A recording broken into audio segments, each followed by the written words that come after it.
بسم اللہ الرحمن الرحیم۔ آج ہمارا ٹاپک ہے کہ تعلیم فتنہ کیسے بنتی ہے۔ پہلے اس کو انڈرسٹینڈ کر لیں۔ نماز بھی سیکھنی پڑتی ہے، قرآن سیکھنا پڑتا ہے، حج ہے، زکوٰۃ ہے، ہر چیز سیکھنی پڑتی ہے، اور ہر چیز میں مسٹیکس ہیں، ہو جاتی ہیں۔ جیسے فرض اگر پورے نہ کیے جائیں تو نماز فاسد ہو جاتی ہے، اس میں مکروہات آ جاتے ہیں۔ اسی طرح قرآن تجوید کے خلاف پڑھا جائے تو قرآن کا جو معنی بدل جائے تو وہ اس سے غلطیاں بہت زیادہ ہوتی ہیں۔ تو اس لیے اس کو صرف یہ نہ سمجھا جائے کہ ہم کوئی ایسی بات کر رہے ہیں کہ جس سے تعلیمی اداروں کو نقصان ہو یا لوگوں کا مائنڈ سیٹ چینج ہو جائے، بلکہ اس کو انڈرسٹینڈ کرنا ہے کہ ہم نے اس میں بہتری کیسے لانی ہے۔ تعلیم، یہ جو عصری تعلیم ہے، جو اسکول، کالج اور جو ہم ٹیکنالوجی کی تعلیم حاصل کرتے ہیں، اس کو انڈرسٹینڈ کرنا بڑا ضروری ہے۔ تو یہ فتنہ بن جاتا ہے، یہ کیسے فتنہ بنتا ہے اس کو انڈرسٹینڈ کریں، کیونکہ آج کل ہم لوگ جو ہے نا اس چکر میں بہت کچھ ضائع کر رہے ہیں۔ پہلا پوائنٹ جو وہ یہ کہ فتنے کا مطلب کیا ہے۔ ایک معنی تو ہے اس کا آزمائش، کہ فتنہ ایک آزمائش کی طرح آتا ہے، اور دوسرا معنی یہ ہے کہ سچ کو یعنی جھوٹ کو سچ ثابت کیا جائے، صحیح کو جو غلط ہے اس کو صحیح ثابت کیا جائے، اور اسی طرح جو غلط چیزیں ہیں، جو ڈارکنیس ہے، اس کو صحیح سمت میں شو کروایا جائے کہ یہ ٹھیک ہے، اس طرح ہے۔ تو اس کو کہتے ہیں فتنہ۔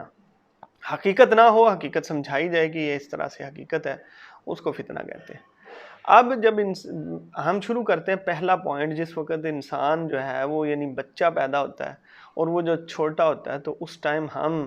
اس کے ساتھ کیا معاملہ کرتے ہیں۔ سب سے پہلے بچہ جب 3-4 سال کا ہوتا ہے تو ہم یہ سوچنا شروع کر دیتے ہیں کہ اس کو اسکول میں بھیجیں۔ یاد رکھیں کہ جس وقت اللہ رب العزت کے احکامات اس کو نہیں سکھائے جا رہے، یعنی اس کو سپارہ سکھانا تھا، قرآن سکھانا تھا، کلمہ سکھانا تھا، وہ ہم نے چھوڑ دیا اور ہم اسکول کی دوڑ کے پیچھے لگ گئے، تو یہ اس کو ہم کہیں گے کہ یہ فتنے میں پھنس گئے ہیں، کہ حق چھوڑ دیا، جو بیسک تھی وہ چھوڑ دی اور دوسری طرف لگ گئے۔ دوسرا سٹیپ تب شروع ہوتا ہے جب ہم اسکول کے لیے بچے کو صبح صبح اٹھانا شروع کر دیتے ہیں۔ وہ روئے، وہ جھگڑا کرے، اس کا دل نہ کرے، اس کو سستی ہو، کچھ بھی ہو، مائیں ان کو اٹھاتی ہیں، زبردستی ناشتے کراتی ہیں، زبردستی ان کو نہلا دھلا کے اور یونیفارم پہنا کے اسکول بھیج دیتی ہیں۔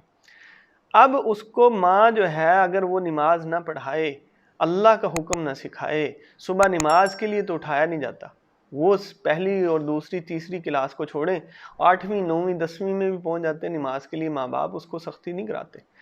تو وہ کیا کرتے ہیں، یہ پھر فتنہ بن جاتی ہے چیز۔ جب آپ نے اسکول کو پرائرٹی دی اور اللہ کے قرآن کو، اللہ کے حکم کو، نماز کو پرائرٹی نہیں دی، اس کو چھوڑ دیا، تو یہ کیا ہو گیا، یہ اب فتنہ بن گیا ہے۔ کیوں؟ کیونکہ ہم نے جو فرض اللہ نے ہمارے اوپر کیا تھا اس کو چھوڑ دیا، اسکول کے پیچھے بھاگنا شروع کر دیا۔ اب ماں باپ یہ سمجھتے ہیں کہ ہم بچوں کو تعلیم دے رہے ہیں، تعلیم نہیں ہے۔ آج کا دور تو بڑا ایڈوانس ہو چکا ہے، دنیا کہاں سے کہاں گزر چکی ہے، پہنچ چکی ہے، اور ہم جو ہیں ان کو کمپیٹ کرنے کے چکر میں اپنا سب کچھ لاس کر رہے ہیں، کہ ہم جناب ان کو ٹیکنالوجی میں کمپیٹ کر لیں گے۔ پچھلے 70-80 سال سے یا پچھلے جو 100 سال گزرے ہیں کمپیٹ کیا، وہ تو 50 سال آگے جا رہے ہیں، ہمارے تو ابھی تک کوئی بھی سسٹم ہمارے قابو میں نہیں آ رہا، تو اس لیے ہم ایسے کمپیٹ نہیں کریں گے۔ یاد رکھیں، جب تک آپ اپنے پروسیس کو چینج نہیں کریں گے، رزلٹ چینج نہیں ہونے والا۔ جب تک مائنڈ سیٹ چینج نہیں کریں گے، اس وقت تک آپ کا جو اینڈ رزلٹ ہے وہ چینج نہیں ہونے والا۔ تو مائنڈ سیٹ چینج کریں گے تو حالات تبدیل ہوں گے، ہمارے وہ سب کچھ تبدیل ہوگا۔ تو فتنہ تعلیم تب بنتی ہے جب ہم فرض نمازوں کو صبح ہمیں کوئی پرواہ نہیں ہے، حالانکہ نبی صلی اللہ علیہ وسلم نے فرمایا جس نے جان بوجھ کر نماز چھوڑی اس نے کفر کیا، جان بوجھ کر نماز چھوڑی گویا اس نے شرک کیا۔ اب ہم شرک کرتے جا رہے ہیں، کفر کرتے ہیں، اللہ کے احکام کو پس پش ڈال دیتے ہیں، اور یہ بات ماں باپ سے پہلے شروع ہوتی ہے، اور وہ اسکول کے پیچھے بچے کو ڈانٹ ڈپٹ پوچھ گیچ، اس کا یونیفارم، اس کی ہر چیز پوری کرتے ہیں، اور اسکول کے لیے اس کو دھکے دیتے ہیں، لیکن نماز کے لیے نہیں اٹھاتے۔ وہ نماز کا عادی نہیں ہوتا، اس کو پتہ ہی نہیں ہے نماز کی پرواہ نہیں۔ اب جب وہ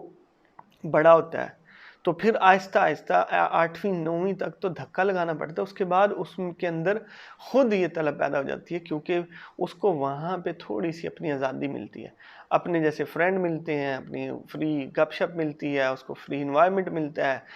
لڑکیاں لڑکے بچے سب گھر سے جب باہر جاتے ہیں تو ان کو اپنا ایک ماحول ملتا ہے، اب ان کا دل لگنا شروع ہو جاتا ہے، اب وہ اسلام سے دور ہو جاتے ہیں، اکیڈمیوں میں جا رہے ہیں، عصر مغرب عشاء چھوٹ رہی ہے، یہ فتنہ بن چکا ہے۔ اس طرح نہیں کرنا، مسلمان ہے تو سب سے پہلے اللہ رب العزت کو جواب دیں، اللہ کے احکامات کو پیچھے ڈال دیا، اس کو چھوٹا بنا دیا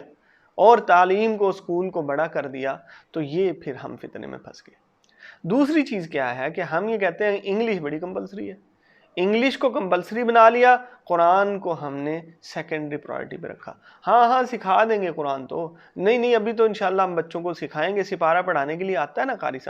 قاری صاحب آدھے گھنٹہ سپارہ ہم بڑی مشکل سے مدرسے میں یا قاری صاحب یا مسجد کے پاس اس کو بٹھاتے ہیں سپارے کے لیے، اور انگلش کے لیے 8 گھنٹے تو اسکول میں لگا کے آتا ہے، پھر 6-7 گھنٹے اکیڈمیوں میں بھیجتے ہیں، تو تب بھی تعلیم اس کو نہیں آ رہی۔ اور میری آپ ساری ویڈیوز دیکھ لیں جس میں میں یہ ثابت کرتا ہوں، اور پوری دنیا کے ایکسپرٹس یہ رو رہے ہیں کہ یہ تعلیم جو ہے یہ بیڑا غرق کر رہی ہے نیشن کا، اور اس نے ہماری نسلوں کو تباہ کر دیا۔ ہم تو ان سے بھی 20-30 سال پیچھے سفر کر رہے ہیں، اور ہماری تعلیم کا معیار تو ان سے بھی پیچھے ہے جو اسکول کالج میں پڑھائی جا رہی ہے۔ یہ صرف جو ہے نا اس کے اوپر لگایا ہوا ہے کہ لوگوں کو کنٹرول کیسے کرنا ہے۔ ہم سمجھتے ہیں ہمیں گورنمنٹ جو ہے تعلیم دے رہی ہے، یاد رکھیں گورنمنٹ نے کنٹرول کرنا ہے آپ کے پیسے کو، اور آپ کے مائنڈ سیٹ کو کنٹرول کرنا ہے، کیونکہ گورنمنٹ کا کام یہی ہوتا ہے، how to control people and how to control منی۔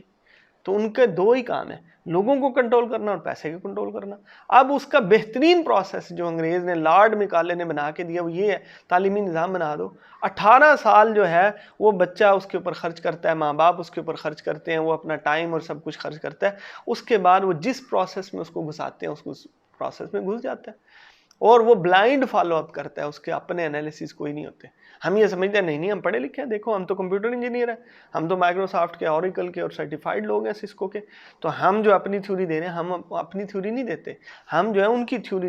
لیتے ہیں اور آگے اسی کو بیان کرتے ہیں۔ تو اس لیے جس وقت انگلش کو اور ان چیزوں کو کمپلسری سمجھا جائے اور قرآن مجید کو پیچھے چھوڑا جائے، اس کا تعلیم حاصل نہ کی جائے،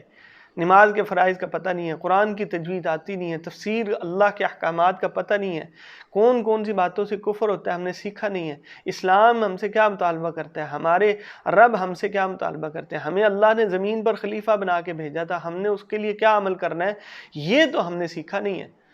اور ہم نے دوسری چیزیں سیکھی، اور جب یہ ساری چیزیں چھوڑ دی تو ہم فتنے میں پھنس گئے۔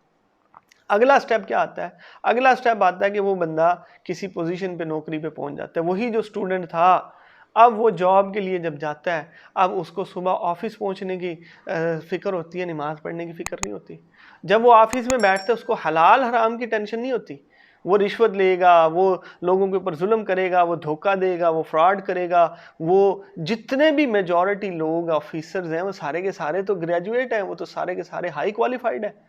اور کرپشن انہی کے اندر ہے۔ گورنمنٹ کے اداروں میں کتنی کرپشن ہے، پرائیویٹ میں آپ مجھے دکھا دیں، کبھی زونگ والوں نے، یو فون والوں نے، کبھی سپر مارکیٹ والوں نے، اور بڑی بڑی جو کمپنیاں انہوں نے کبھی رونا رویا ہو، ٹھیک ہے جی، امیزون ہے، اوبر ہے، اور بہت ساری کمپنیاں ہیں بڑی بڑی، انہوں نے کبھی رونا رویا کہ کرپشن ہو رہی ہے؟ کرپشن تو گورنمنٹ اداروں میں ہوتی ہے، اور گورنمنٹ اداروں میں high qualified as per criteria, وہ کہتے ہیں یہ بڑے پڑھے لکھے لوگ ہیں، اور ہم نے ان کو سی ایس ایس اور پی سی ایس اور پی ایم ایس کے تھرو